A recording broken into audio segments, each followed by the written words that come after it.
ഞങ്ങളത് സരസുവിന്റെ വീട്ടിലേക്ക് പോയിക്കൊണ്ടിരിക്കുകയാണ്. എല്ലാവരും ഉണ്ട് കൂടെ.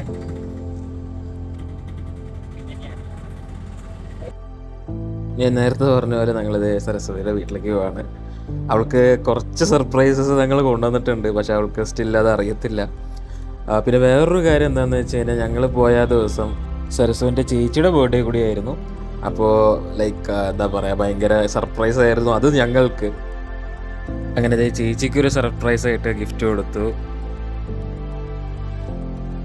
പിന്നെ അവൾക്കും ഞങ്ങൾ ഗിഫ്റ്റ് കൊടുത്തു. അത് തീരെ പ്രതീക്ഷിച്ചിട്ടില്ല ആളൊരിപ്പോഴും ഷോക്കിലാണ്. ചേച്ചിക്ക് ഞങ്ങൾ കൊടുത്തൊരു മഗ്ഗാണ്. ചേച്ചിക്ക് ഭയങ്കരമായിട്ട് ഇഷ്ടപ്പെടുകയും ചെയ്തു. പിന്നെ ഞങ്ങളുടെ ഒരു ഫോട്ടോ, അതുപോലെ തന്നെ അവൾക്കൊരു കുർത്തി ഞങ്ങൾ സെറ്റ് ചെയ്ത് കൊടുത്തു. ഞങ്ങളുടെ കൂടെ ഉണ്ടായിരുന്ന ഒരുത്തിന് വരാൻ പറ്റിയില്ല. അവനാണ് വീഡിയോ കോൾ ചെയ്യുന്നത്. അത് കഴിഞ്ഞ് ചേച്ചിയുടെ ബർത്ത്ഡേ കേക്ക് ഞങ്ങൾ കട്ട് ചെയ്ത് ഒരുമിച്ച്. പിന്നെ ഞങ്ങൾ കുറച്ച് നേരം സംസാരിച്ചിരുന്ന ശേഷം പിന്നെ അവിടെ നിന്ന് ഇറങ്ങി. ഞങ്ങൾക്ക് അന്നേ ദിവസം തന്നെ തിരിച്ച് വീട്ടിലെത്തേണ്ടതായിട്ടുള്ളതുകൊണ്ട് ഞങ്ങൾ കുറച്ച് നേരം അവരൊപ്പം ടൈം സ്പെൻഡ് ചെയ്ത് ഞങ്ങൾ തിരിച്ച് വീട്ടിലേക്ക് പോവാണ്.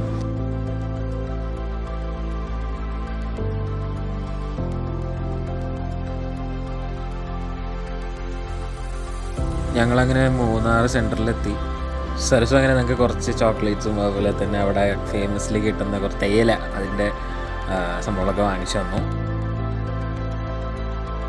അങ്ങനെ ഞങ്ങൾ മൂന്നാർക്ക് വിട പറഞ്ഞ്, അതുപോലെ തന്നെ ഞങ്ങളുടെ സരസ്വന് വിട പറഞ്ഞ് ഞങ്ങൾ അങ്ങനെ ഞങ്ങളുടെ വീട്ടിലേക്ക് പോവുകയാണ്.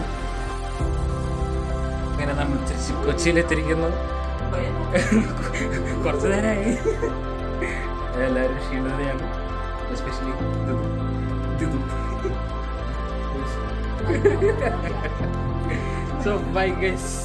സോ ഗൈസ്, വീഡിയോ ഇഷ്ടപ്പെട്ടിട്ടുണ്ടെങ്കിൽ ഒന്ന് സബ്സ്ക്രൈബ് ചെയ്യണേ.